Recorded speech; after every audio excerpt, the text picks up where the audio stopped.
ಅಂತ್ಯೋದಯ ಪರಿಕಲ್ಪನೆಯ ಪ್ರತಿಪಾದಕ ಹಾಗೂ ಭಾರತೀಯ ಜನಸಂಘ ಸಂಸ್ಥಾಪಕರಲ್ಲಿ ಒಬ್ಬರಾದ ಪಂಡಿತ್ ದೀನ್ ದಯಾಳ್ ಉಪಾಧ್ಯಾಯ ಅವರ 121ನೇ ಜಯಂತಿಯನ್ನು ನಿನ್ನೆ ಉಡುಪಿಯ ಕುಂಜಿಬೆಟ್ಟಿನ ಬಿಜೆಪಿ ಜಿಲ್ಲಾ ಕಚೇರಿಯಲ್ಲಿ ಆಚರಿಸಲಾಯಿತು. ಇದರೊಂದಿಗೆ ಆತ್ಮನಿರ್ಭರ ಭಾರತ ಸಂಕಲ್ಪ ಅಭಿಯಾನ ಕಾರ್ಯಾಗಾರವನ್ನು ಹಮ್ಮಿಕೊಳ್ಳಲಾಗಿತ್ತು.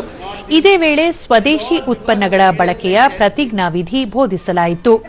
ಕಾರ್ಯಕ್ರಮದಲ್ಲಿ ತೆಲಂಗಾಣ ರಾಜ್ಯ ಬಿಜೆಪಿ ಅಧ್ಯಕ್ಷ ಎನ್ ರಾಮಚಂದ್ರ, ಜಿಲ್ಲಾ ಬಿಜೆಪಿ ಅಧ್ಯಕ್ಷ ಕುತ್ಯಾರು ನವೀನ್ ಶೆಟ್ಟಿ, ಮಂಗಳೂರು ಪ್ರಭಾರಿ ಉದಯಕುಮಾರ್ ಶೆಟ್ಟಿ ಸೇರಿದಂತೆ ಮತ್ತಿತರರು ಉಪಸ್ಥಿತರಿದ್ದರು. ನಗರ ಮತ್ತು ದೇಶದ ಪ್ರಗತಿಗೆ ನಾನು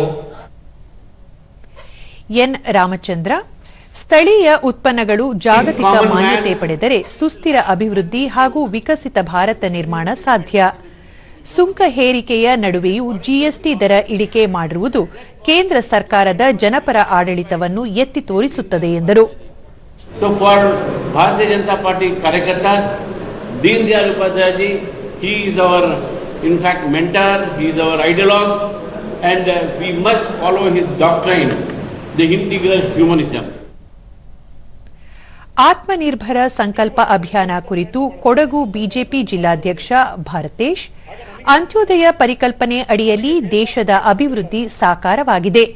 ಆತ್ಮನಿರ್ಭರ ಭಾರತ ನಿರ್ಮಾಣಕ್ಕೆ ಅಗತ್ಯ ವಸ್ತುಗಳನ್ನು ಆಮದು ಮಾಡಿಕೊಳ್ಳದೆ ನಾವು ಉತ್ಪಾದಿಸುವಂತಾಗಬೇಕು ಎಂದರು. ನಮಗೆ ಬೇಕಾದ ಸವಲತ್ತುಗಳನ್ನು ನಾವು ಬೇರೆ ದೇಶದ ಪರಾವಲಂಬನೆಗೆ ಒಳಗಾಗದೆ ನಾವು ನಮ್ಮಲ್ಲೇ ಬೆಳೆಸ್ಕೊಂಡ್ರೆ ನಮಗೆ ಒಳ್ಳೆಯದಾಗುತ್ತೆ ಅಂತ ಭಾವನೆಗಳು ಆಗ ಜನರಿಗೆ ಬಂತು.